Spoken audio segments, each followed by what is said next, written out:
Hi guys! So, problem 10 from the pre-calc knowledge pretest asks us to find the zeros of this function. So, just to remind ourselves what the zeros are, let's say we're looking at a quadratic function.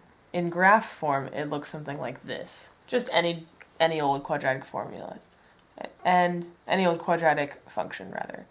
And wherever we hit the x-axis, we cross the x-axis with our graph, those are zeros, because it's where y equals 0. So, if we want to figure out where y equals 0, we should probably set y equal to 0, shouldn't we? So if we do that, we're well on our way to looking for zeros in this quadratic function. So what happens next? Well, we're trying to isolate x, because a 0 is the x value at which our quadratic function crosses the x-axis, or makes y equal 0. So how can we isolate x? Well, for one thing, I see that there's a factor of 3 between all of these, so I'm going to factor a 3 out.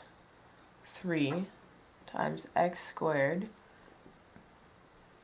minus 2x minus 2. Now, if you'd like to redistribute the 3 just to convince yourself that this is equal, feel free to do that now. Otherwise, I'm moving on. So, now that we have this, we can continue figuring out if this is equal to 0, then this 3 doesn't really count for much, because we're trying to get this whole expression equal to 0. And since 3 is not equal to 0, it means that this whole expression has to equal 0. So 0 equals x squared minus 2x minus 2. Then, how are we going to figure out which x values will get us 0? Well, we could try factoring out this expression. Is this expression factorable? That is to say, is there some value, some two values perhaps, that if we did x plus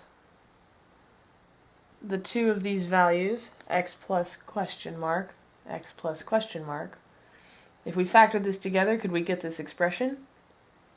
Well, let's think about it. First of all, why is that valuable? And how do we know there's only two of these factors that we're looking for? Well, we know there's only two because when you multiply these two factors together, you end up with an highest order. That means the biggest exponent for x that you get is a 2.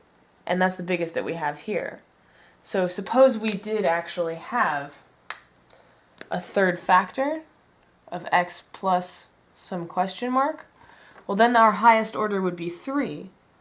So that wouldn't work. That wouldn't match up. So that's why we're not looking for anything bigger than 2 factors of different possible values. Or the same. These 2 question marks could be the same. But let's see. Can we actually find 2 question marks that will give us this equation? Well, that would mean that these 2 question marks multiplied together would have to equal -2. So our options for question marks are -1 and 2, -2 and 1, and then some funky looking things like -0.5 and 4, and the list goes on. But let's just think about these 2 here for now. And in this middle section, you have question mark times x plus question mark times x equals -2x.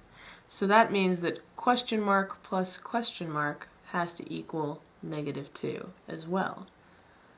And in that case, we have lots of possibilities, but if we just look at our options here, let's say the first question mark is -1. Then the second question mark has to be -1 as well. And that doesn't match up with what this is telling us here for this multiplicative version of the question marks. Otherwise, if we had first question mark equal to -2, this one would have to be 0. And that doesn't work either. You could keep going through these examples to convince yourself that this expression is actually not factorable. Now, as we're going through trying to find the zeros, since we can't factor this thing, let's instead use the quadratic formula. Now, I always like to remember it by singing a little song. X is equal to negative b. X is equal to negative b plus or minus the square root of b squared minus 4ac all over 2a. So that's my way of remembering the quadratic formula. Now, this way it's very easy to just plug in some x values. You make sure that you have this form of the function where it's a quadratic function set equal to 0, and that'll tell you that this is your a is whatever constant is out in front of x. Your b is whatever constant's out in front of x. Sorry, this is x squared, this is x. And your c is whatever constant is all by itself, not touching a variable. So if we plug those variables in, that a, b, and c, we'll find that x is equal to negative a negative 2 plus or minus, that means you could end up with two values, the square root of negative 2 squared minus 4 times 1, because that's a 1 there, if there's no coefficient, times negative 2 all over 2 times 1. So let's solve that through. 2 plus or minus the square root of 4 minus, what is that, 8? It's actually plus 8. All over 2. So that's all times 1/2. Then that implies x is equal to, well, let's say 1/2 times 2 plus or minus the square root of 12. That is not a perfect square, so I'm not going to solve it through. So this is the answer. This is the value of our two zeros. We have two zeros. X is equal to either 2 plus the square root of 12 all over 2, or 2 minus the square root of 12 all over 2.